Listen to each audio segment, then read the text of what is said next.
So we're talking about the value, the power of not giving up. We're sharing a story, a tale from the front line, if you will, about not giving up on something you care about, not giving up on your dream, in this case, an American dream. Be right back. Hey everybody, my name is Bill Gallagher. But if you listen, you already knew that. Scaling coach and host of the Scaling Up Business podcast. Our show comes to you every week with something to do with helping to grow your company. And we not only do we do over 500 of these podcasts now, but we also have workshops and coaching programs in scaling up. If your business is over $1 million and you've got at least 10 people on your team, then we probably have a coaching program for you. So whether it's getting you, into that, like over the $20 million mark and beyond, whether it's getting you to 100 million, we've even helped a few companies get over $1 billion. We've got programs for you to suit everything you want. You'll find all those programs and more at scalingcoach.com. So scalingcoach.com is our website. Also the place where you can find links to the back catalog of our 500 shows, tool downloads, things like that, about everything we can find at scalingcoach.com. All right. That's enough yammering. I'm joined by RT Custer now. It's a awesome name, RT Custer. Thanks, Bill. Yeah, thanks for having me. Made for whatever. And so, folks, you should know RT is founder and CEO of a company called Vortic Watch. And he also runs a Fast Foundations mastermind. And he's been building this made in the USA watch company. I bet you didn't realize we don't have watch companies in the United States anymore. Where they're actually making them here. And anyway, that's kind of his deal. And he's going to tell us all about that. Yeah. Welcome to the show. Thanks again for having me, Bill. I'm really excited. So, well, we're going to get into your whole story. Where are you today? And I'm sitting in, yeah, all my conversation pieces behind me. Yeah. So I'm sitting in Fort Collins, Colorado in the Vortic Watch Company office. We have 8,500 square feet of manufacturing here. And yeah, this is my Zoom background. It's not a virtual background. These are like all my favorite things. A lot of alcohol bottles, but mostly because of branding. I just love branding and marketing, especially when you only have like 3 inches by 2 inches to tell your whole brand story and convince someone to buy your thing and not the thing that's right next to it. So I just love luxury brands. And then I think the liquor industry is such a good example of that because, you have that tiny little billboard to tell your story. Bunch of other stuff up here, but like I said, just kind of my favorite things behind me, again, mostly in that luxury and branding space, because that's where I live. That's why I talk about watches all day. It's funny how watches have been displayed. We're going to talk about your battle with Swatch, the biggest watch company in the world. Although I kind of wonder now how they're doing relative to the Apple Watch, right? From out of nowhere, like Swatch became a powerhouse. And have you ever been to the Basel show? Yeah, I went. It doesn't really exist now, unfortunately, but I went 2, maybe 3 times back about 8 years ago. And just the largest watch trade show ever. I mean, it was so cool just to see the expansiveness of the industry. It's really impressive. So my old company, we produced some watches for a little while. And as we got into that business, I went to Basel to kind of go learn the lay of the land and understand and meet people and talk to different suppliers and think about what movement we would use and what the range of options were and like that kind of thing. It was a fascinating thing to go to, like it's just so massive, right? And this was before the Apple Watch was out, before the smartwatches in general. Yeah. They have got to be. Well, I think the conversation's interesting because people, 10 years ago when I was starting Vortic Watch Company, people were just like, why are you starting a watch company? Like there's smartwatches now, like you can buy a Timex for $20 at Walmart. Like, why would you start a company that you're selling things that people don't need for thousands of dollars? That was really what they were asking. And I knew at that time, and I just couldn't prove that they were wrong and that mindset was incorrect. And I feel like I've proven it now, but we still get people that ask questions like that. My take on smartwatches in general, Bill, is that we as in like the world, and Apple especially with the Apple Watch, is teaching people, especially young people, that they need to have something on their wrist that tells them the time and that they interact with on a daily basis. And I think over the next 10, 20 years, as like my kids who are really little now, but as they grow up and this next generation grows up, they're going to start wanting, like I think a lot of people like me want, something on my wrist that doesn't vibrate every time I get a text message, that's not connected to anything, that is a dumb watch, or that tells more of a story. It's more of a conversation piece. It's more of a statement, whether it's a statement of wealth or a statement of status or a statement of like, I earned this, I built this. There's all those stories of people who buy the Rolex when they sell their first company or, make their first business deal or whatever like that.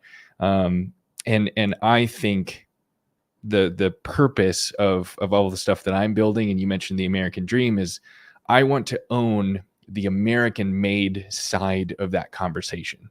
So when you're like, I want to replace this Apple Watch with something nicer on my wrist, and I want a really awesome mechanical wristwatch that's a heirloom that's going to last forever, that's a conversation piece, and I value American made and I want to support an American company, you look to Vortic Watch Company or one of the future brands that I'm building, and you buy something that's made in USA for that. I think they're different things.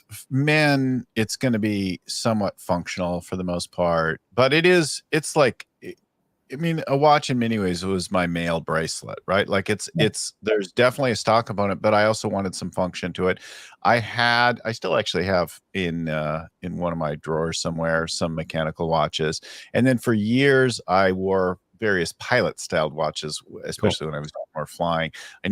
But more than the like E6B bezel that let me calculate fuel and distance and that kind of thing, was the style and the identification. Wanted people to know I was a pilot, right? Like that communication. Yes, it could do alarms. Yes, it could do world time zones. Did I use it for that? Not a whole lot, right? Like, yep.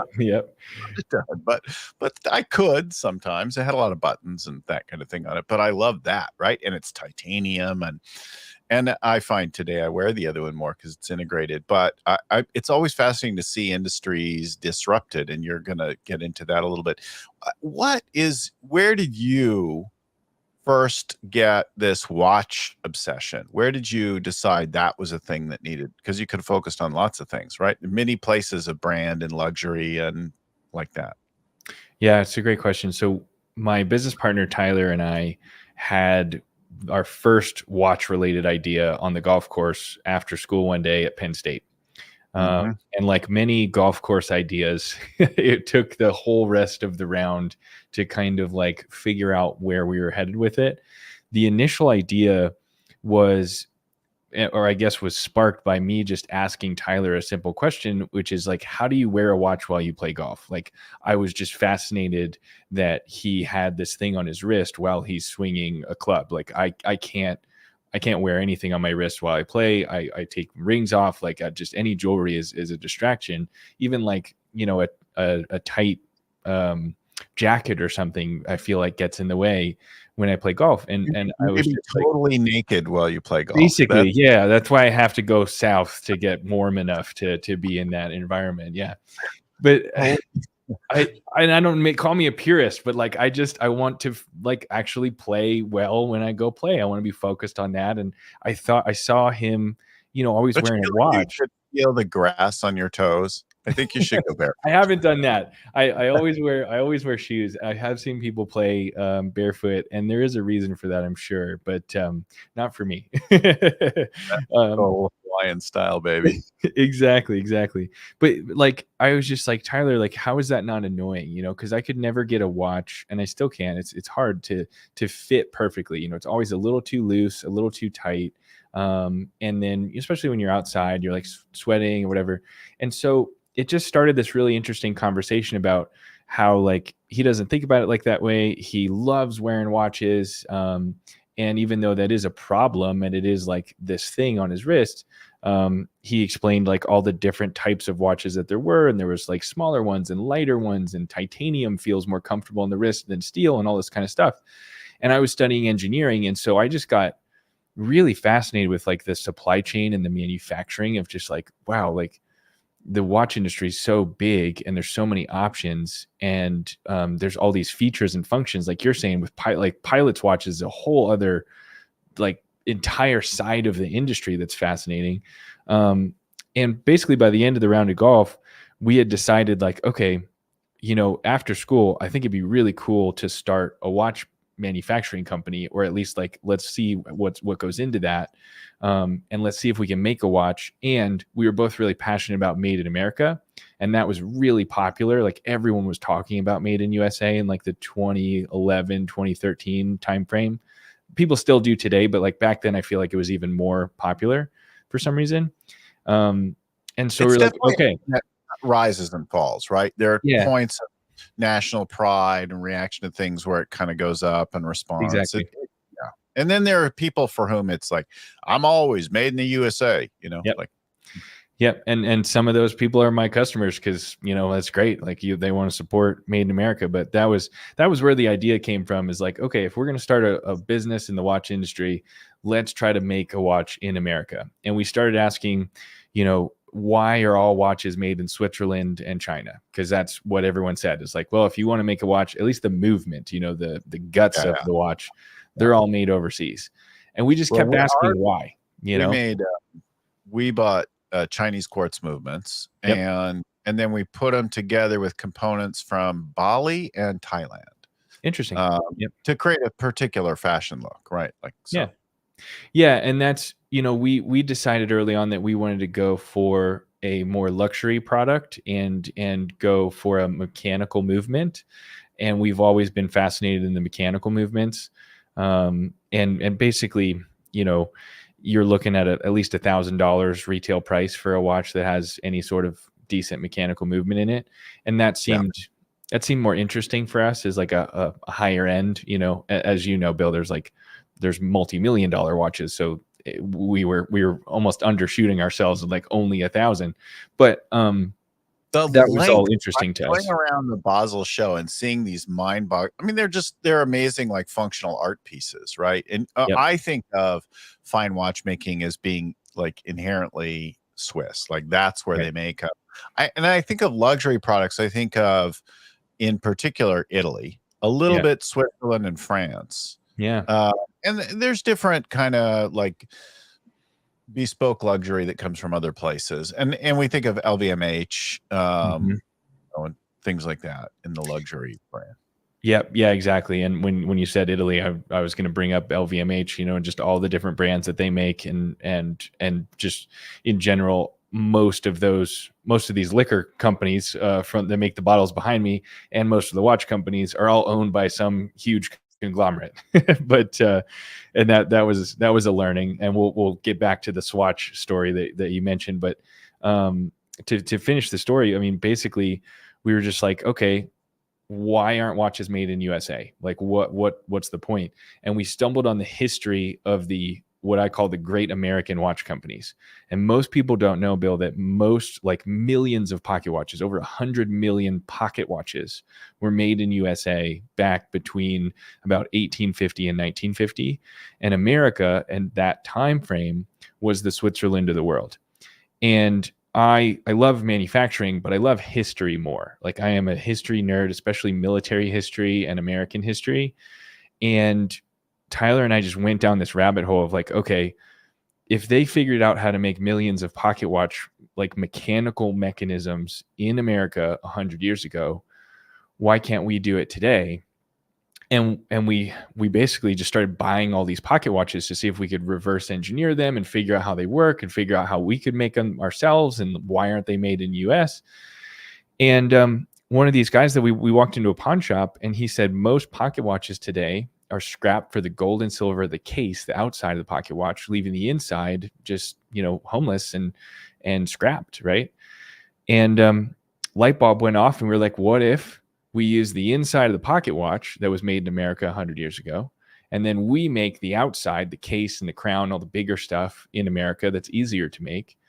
We'd have a 100% American made wristwatch. And that was the idea we put on Kickstarter back in 2014, was 100% made in America wristwatch using an antique American pocket watch inside. So a pocket watch turned into a wristwatch, and we call it a Vortic.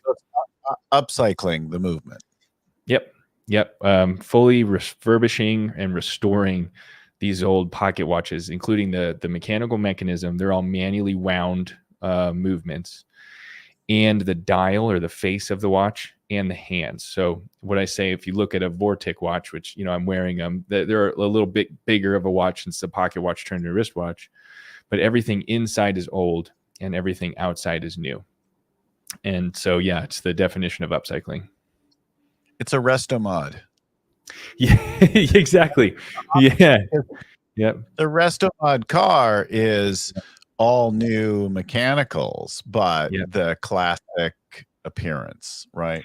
It's the, it's the inverse. It's totally. It's funny you say that, because I actually, like, here on my desk, I have some pocket watches that I've been collecting for the Barrett-Jackson show. So we're going to the Barrett-Jackson show as an exhibitor, mostly because those people are my customers. You know, that target demographic is like 100%, you know, my people. Yep. And I found a few pocket watches and dials of pocket watches, and it's going to be impossible to see it, but on the face of it, oh yeah, lots of glare. But on the face of it, that is the Packard logo, the Packard car company. It says, "Ask the man who owns one." And these were made by Hamilton Watch Company about 100 years ago.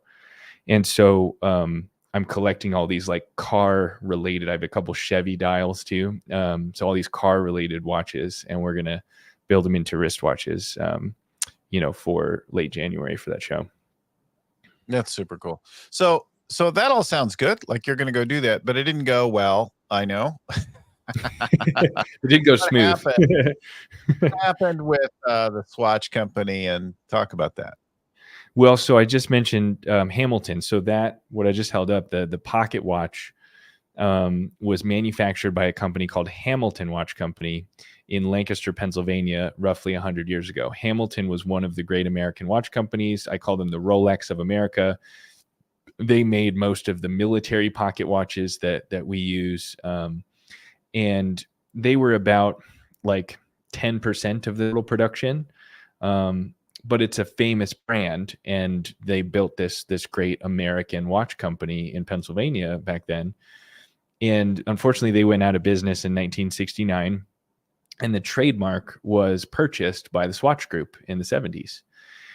And, you know, 10 years ago, when Tyler and I started Vortic Watch Company, we had no idea of any of this stuff. I had no idea what Swatch even was. I associated Swatch with a cheap watch. I had no idea they owned Omega and like 28 other brands and were half the watch industry or whatever in Switzerland. And we're just taking old pocket watches and turn them into wristwatches. So, you know, we're just a couple of kids trying to figure out how to do that. And all of a sudden, we got a cease and desist from the world's largest watch conglomerate. Scared the shit out of us. And basically, they accused us of counterfeiting and trademark infringement, because we were taking a Hamilton pocket watch made 100 years ago and turning it into a wristwatch, meaning that it still says Hamilton on the face of the watch and it says Vortic on the back. And so basically, you know, with all the legalese taken out, they accused us of using their name to make money. And it was one of the judges, one of the federal judges in the case. It took about 6 years to go through the legal system and properly defend ourselves. And this was like stay alive. This was 2005. So what's interesting, Bill, is and this is why I talk about it all the time, because I feel like, especially in a David and a Goliath story, like it's not often that the David kind of comes out alive and like also doesn't have a gag order. So like I'm allowed to talk about all this stuff because we won. But we got the cease and desist about 3 months before we ever shipped a single watch to our first customers from our Kickstarter campaign. And the reason we got the cease and desist, Yeah, because basically we put ourselves out there on this crowdfunding platform and said, hey, you can take pre-orders, and so we were still working on producing those pre-orders when we got sued, Yeah. and so I had yet to make a single thing before I got sued by the biggest company in our industry. And it's funny looking back at it, but at the time, we're in our early 20s, no idea what we were doing, still trying to figure out if this was a viable business, and then we got hit with this lawsuit. So I learned a lot in that 6 years. I'll tell you what. So you're fighting them for 6 years. I'm curious, how did you fund your legal battle, and what were you doing in that time? Yeah. So I went through 3 different attorneys, mostly because I couldn't afford an attorney and I couldn't afford to have somebody on retainer. And so I always tried to set up like payment plans and just kind of stretch everything out as much as possible in order to financially survive. And we just had to sell watches and make the company profitable in order to keep going and fund the lawsuit on the back end too. And I'm very grateful to have Tyler, my business partner, because at some point, I forget when we had this conversation or if we even had the conversation, but at some point we decided that I would focus on selling watches and defending this lawsuit and having the conversations with the attorneys. And he would focus on managing the team and making the watches, and only that. And so he was always, producing watches, and I was always selling as many watches as he gave me to sell. And then I insulated him and the team and the other people helping us make watches from all the legal stuff, because honestly, it was heavy, and it was negative and it was a lot to think about. And so I mostly internalized that, which is one of my biggest takeaways. Is I should have asked for help sooner. Maybe I would have saved some time or money. But yeah, we tried to finance it just through operations of the company. And just tried to keep running the company and growing the company and pretend it wasn't happening from like a marketing standpoint, if that makes sense.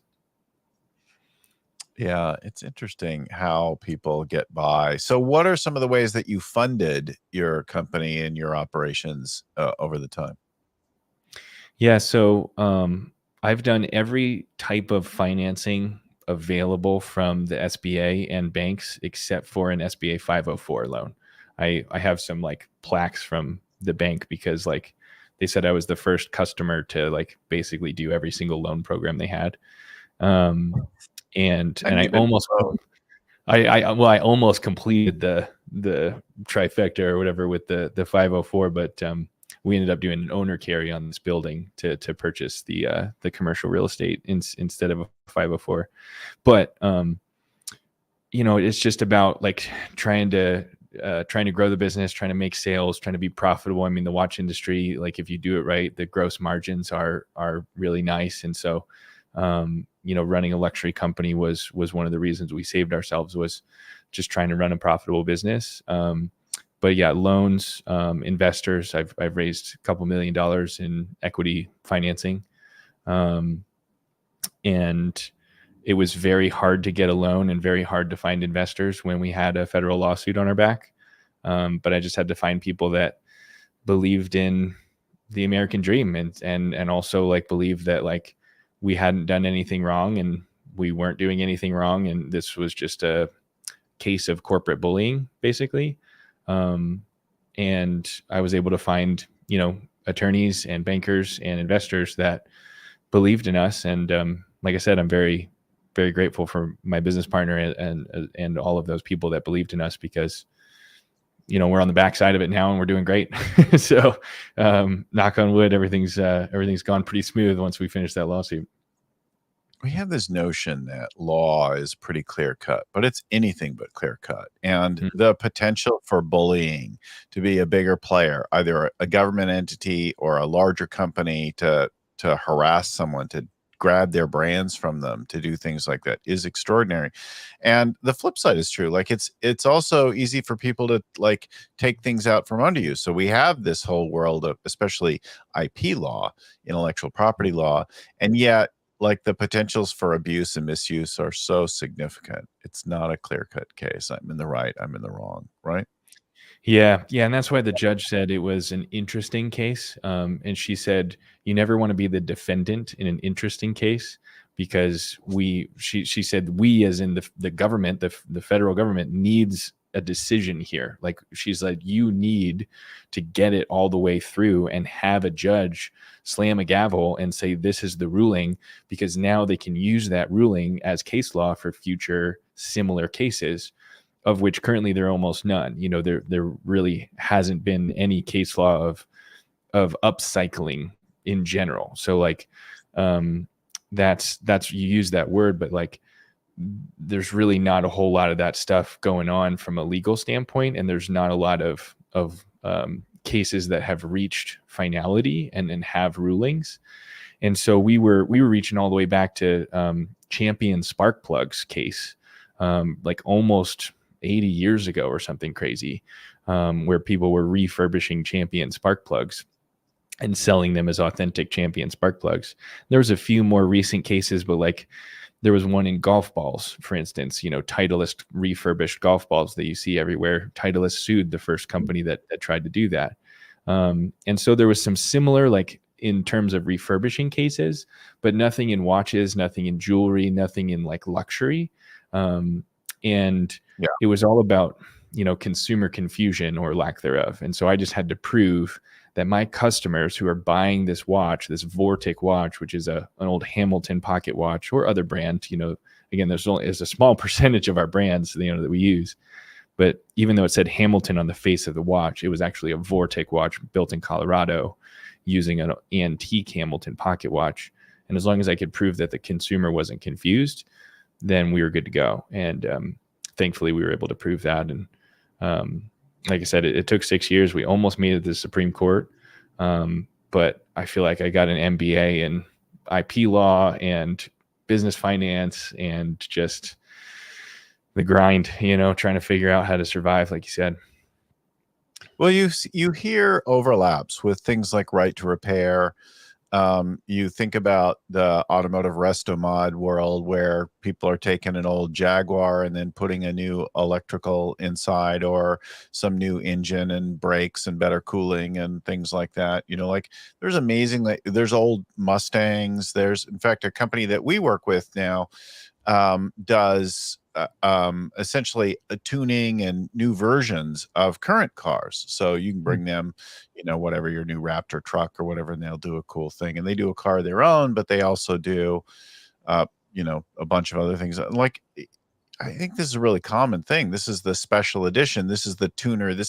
I was driving behind somebody's Dynan BMW the other day. I'm like, that's a cool ass, like, thing that from the 80s that they were driving. I'm like, God, that you could tell that guy really takes care of that car. And there's something cool about that, but the freedom to do stuff. And yet, you know, like you also don't want confusion for your brand. You don't want somebody saying Sure. this is a Hamilton watch if you in fact paid for Hamilton as a company. A version of it built on it. Yeah. It's a fascinating, interesting kind of thing. So how many American watch companies of note were there ever?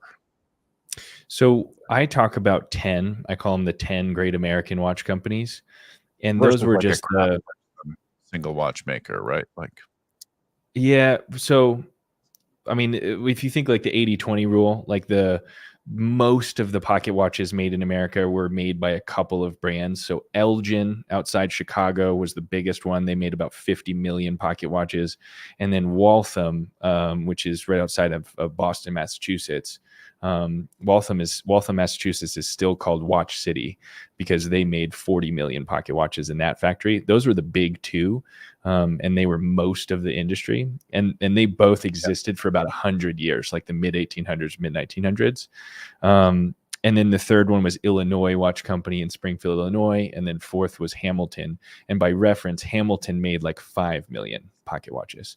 So, they were much, much smaller than the other ones. And then there was, you know, 5 or 6 other ones that are of note to your point, but much, much smaller, you know, hundreds of thousands or barely a million in total production. And they were around for decades, not a century.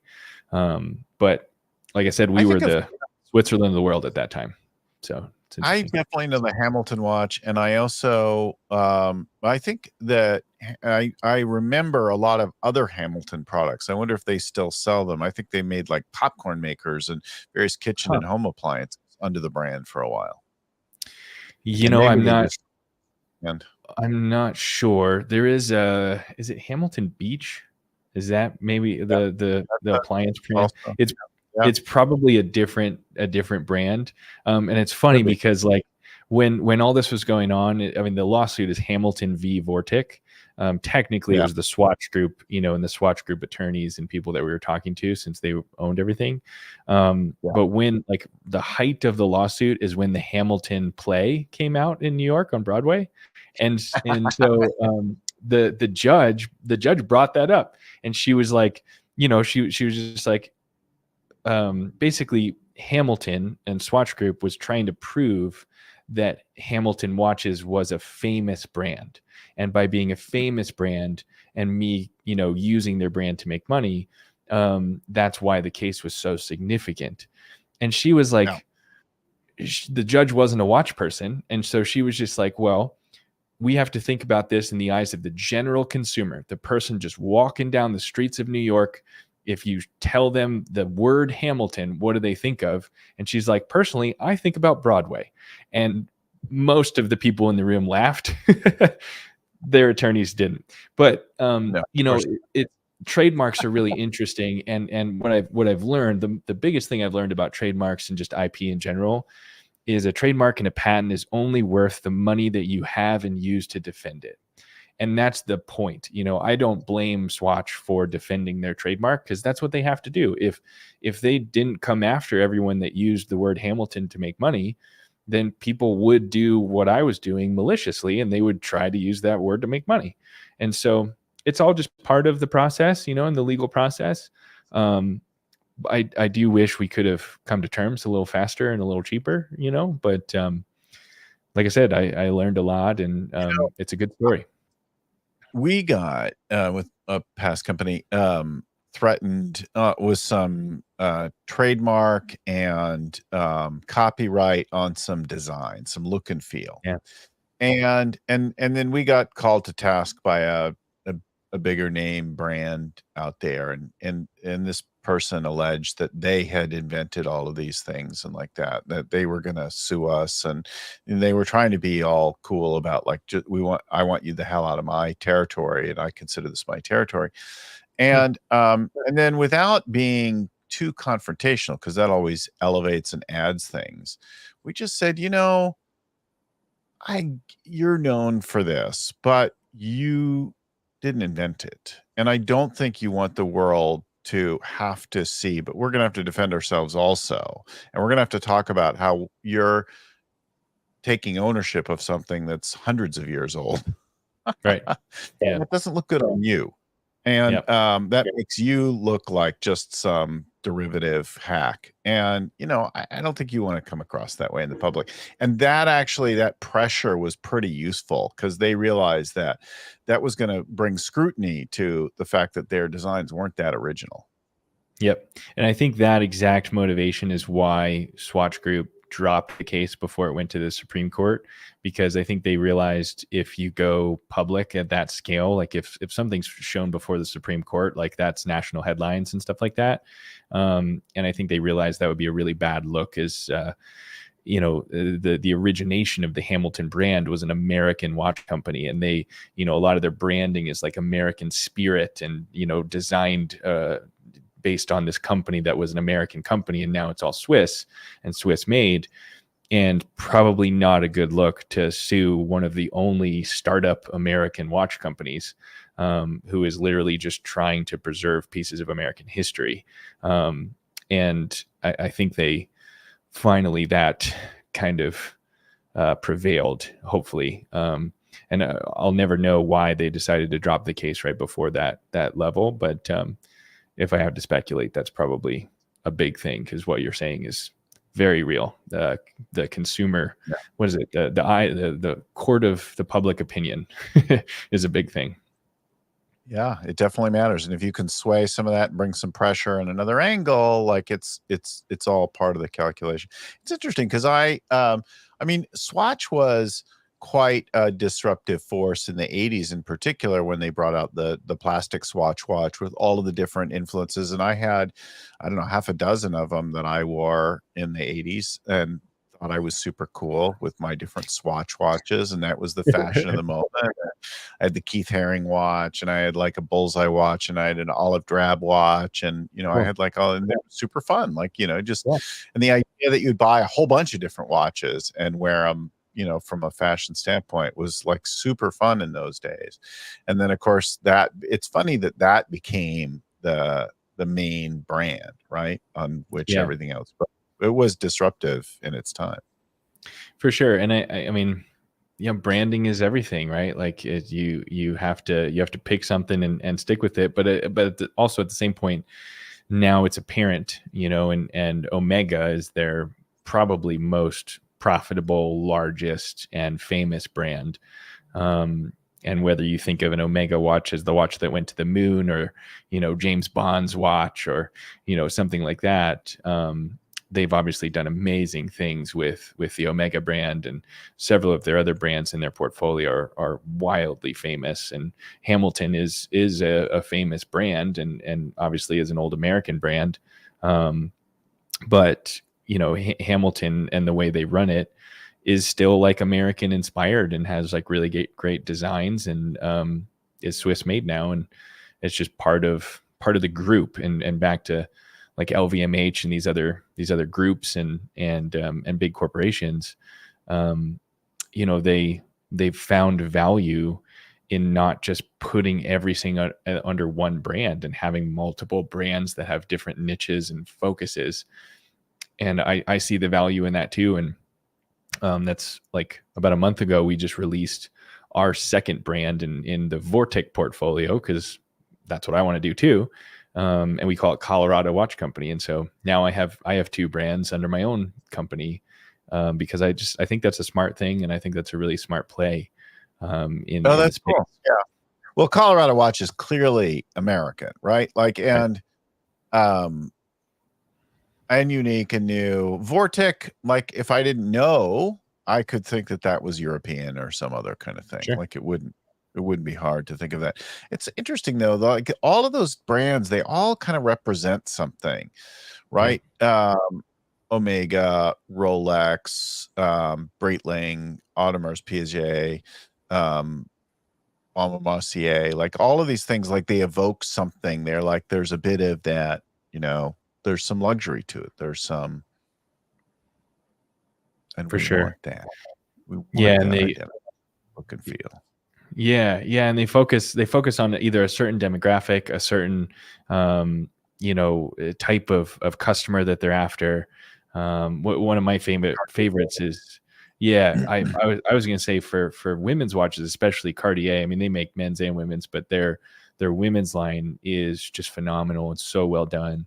Um, just That classic Panther, and when I was elegant. young, I really wanted that Panther tank watch. That Yeah, was, I thought, was a badass watch. and they're known for the tank, like that's Yeah. amazing. The other one that I love is Panerai, and Panerai is very like military inspired, and all of the watches have like cool like vintage inspiration and things like that. But what's interesting about the Swatch Group brand is one of their biggest manufacturing companies that's part of the portfolio is ETA, or ETA. And the ETA company is a movement manufacturer that manufactures movements for most of the Swiss watch industry, including pretty much every brand we just mentioned. And so the heart of it, or the engine behind all these watches and all these brands, is made by Swatch. And so it's interesting to see, like, Swatch went the manufacturing side, and so they own a Mhm. diamond mine, right? They own the movement manufacturer, they own gold and platinum facilities, right? And they own a bunch of brands. And then LVMH went just brand, right? They don't own a whole lot of manufacturing stuff. They were just like, we just want the high end, super luxury brands. Um, and I think that kind of like business strategy is fascinating, as far as talking about scaling. How are you going to scale? Do you take one brand and just go straight, or do you Yeah. make a portfolio and try to scale a bunch of brands at the same time, or do you Yeah. go buy everything in the supply chain and have all your manufacturing that you own too to increase margin? Brands, sub brands, affiliate brands, up brands, down brands, right? We've seen this in every category. People come out with different things, whether it be a sub brand or another brand. Car companies did it. We've got Lexus, we've got Infinity, we've got what am I forgetting? Then you've got the small things like you've got the AMG and you've got the Polestar and you've got the uh all the different, like in so many categories there are these range of things. And then in apparel you've got the same kind of thing, right? They're all designed to say something like, I have this, not that.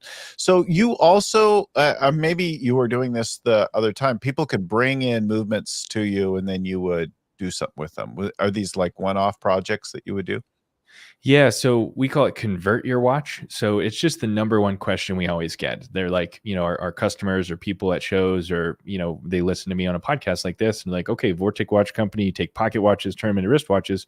What if I have one? What can you take my grandpa's pocket watch and make it a wristwatch? My grandpa's pocket watch, exactly. Exactly. It's the number one question I get, and the answer is yes. We're the only company that like has a whole system and process and method behind that. You don't even have to remember the company name. You just Google convert your watch, and we convert pocket watches into wristwatches. We do, last time I looked, we get 1 or 2 requests for that service every single day, 365. There are so many people that have, grandpa's pocket watch and it's sitting in a drawer and they don't know what to do with it. Obviously we can't do all of them, I got one.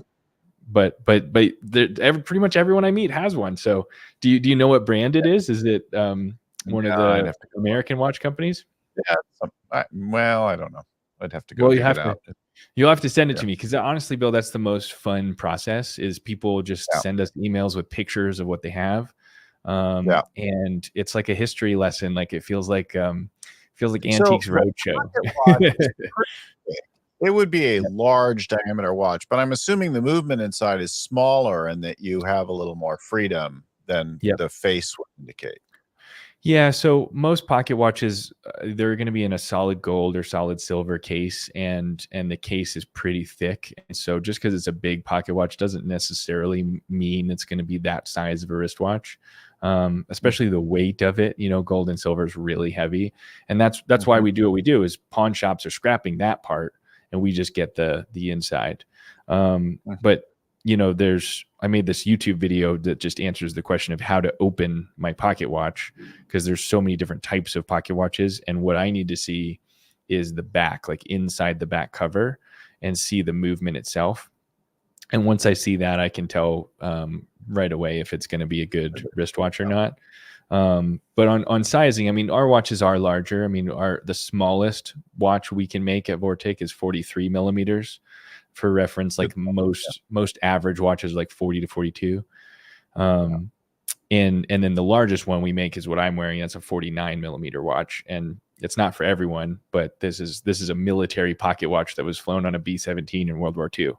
So, you talk about nostalgia, you talk about like selling with story, like these watches all have a story. And so you have a story about something, I don't know if that one, but a black faced watch, 24-hour dial.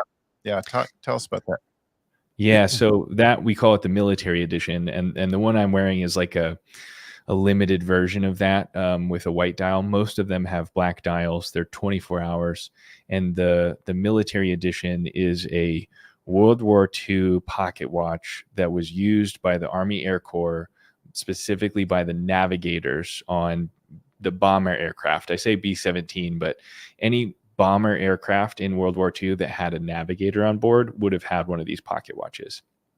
And it's kind of ironic because Hamilton is the manufacturer that made all of these. It doesn't say Hamilton on the dial. But to answer a previous question, when we were trying to figure out how to finance the company through this lawsuit, we realized like all they cared about was their name on the front. All these military edition watches say GCT on the front, which is Greenwich Civil Time. And it's a standard black dial. And so it wasn't wrong in anyone's eyes to take these and turn these into wristwatches. And so we released the military edition really in order to raise money for the lawsuit and like defend ourselves. And like I said, it's a little ironic that it was made by Hamilton back then. But these are pieces of military history that were flown in World War II as a pocket watch, figuring out where we were in the sky. And Hamilton made about 100,000 of them for the war. And we do about 50 of them a year that we call the military edition. And it's just, I don't know, I'm biased, but I think it's the coolest watch in the world. Cool. It runs not 1 to 12, but 1 to 24. Exactly. You have a true 24-hour dial, which it takes a little getting used to if you wear it every day. When it's down, yeah, you glance down in the early afternoon, you're like, well, it's not like 7 p.m. right now. Like, what's going on? Right. But once you get used to it, it's super cool. And that's what we do. You know, whether it's somebody's family heirloom, whether it's something we found in an estate, or whether it's a piece of military history, we say we preserve American history one watch at a time. And so there's a story in there. All right, I want to talk about in just a minute your mastermind and like how you got through this and like that personally. But before we do that, let me remind folks that we got something for you. If you want to grow and scale your company, we can help. There are two things that people come to us on the regular with. The first one, and the biggest thing with a slight edge, maybe 60% of people are like, they're not growing enough, or they were growing and they stopped growing. So really the problem is growth. They want to get growing faster, bigger. They have a big goal. And it's just not happening. And that's generally some strategy work that we'll do with them. We'll take them through all of our strategy tools and get a clear, clean, differentiated strategy. The other one is overwhelm. And the overwhelm is a combination of execution and people. So getting in a good, proven, consistent execution and not trying to do everything in your own unique, special way because you didn't run a bunch of companies before. But like, you know, we've worked with thousands of companies now, and not just me, but all of our coaches across decades. And there are some universal things, and we want to put those to work in your company. Get the execution straightened out. And the other part of overwhelm is people. Right? Like getting the right people, getting people engaged in the right way. And by far, people is the hardest problem because people are not rational. People are irrational. They're psychological, not logical. And so, and then along the way, you know, there's often work to do in cash, but the big problems are overwhelm and growth. And we end up tackling first, either the execution people side of things or the strategy side of things to get to work on this. We do all that work in a community. So we give you an accountability coach, an accountability group, so a peer group. You've got a whole bunch of people in the community with you. We've got lessons. We've got guest speakers. We've got quarterly planning. We deal with the founder, CEO, and the senior leadership team in this program. And that's kind of our core, biggest, highest value coaching program.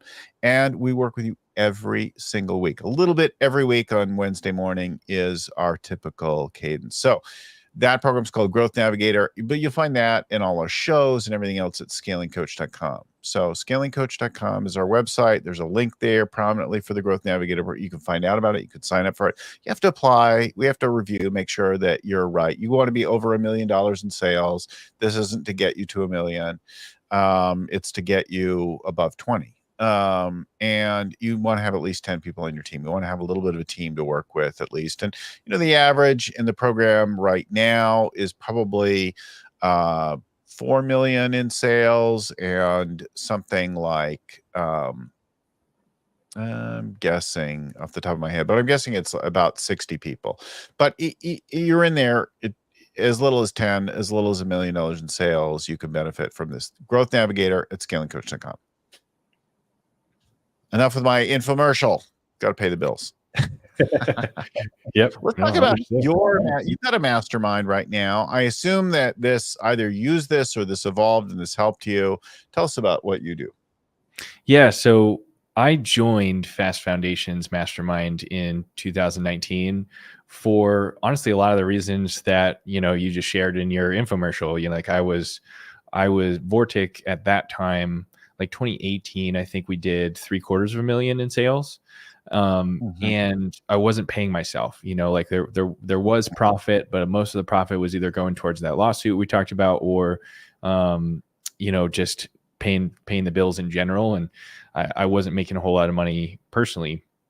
And one of my customers at that time had this mastermind that he called Fast Foundations, and he let me trade him a watch for a seat in the mastermind, which was super awesome. I love the trade economy. I couldn't afford it. I couldn't afford to, or I thought I couldn't afford to like invest in myself, my own development at that point. It had to all be like for the business.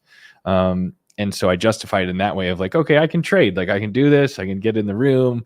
And the concept of masterminds has always been fascinating to me. I love the idea of helping people just as much as I'm getting help. As the tide rises, all ships rise. Like that whole concept of a mastermind has always been fun. And so I joined Fast Foundations as a member originally back then.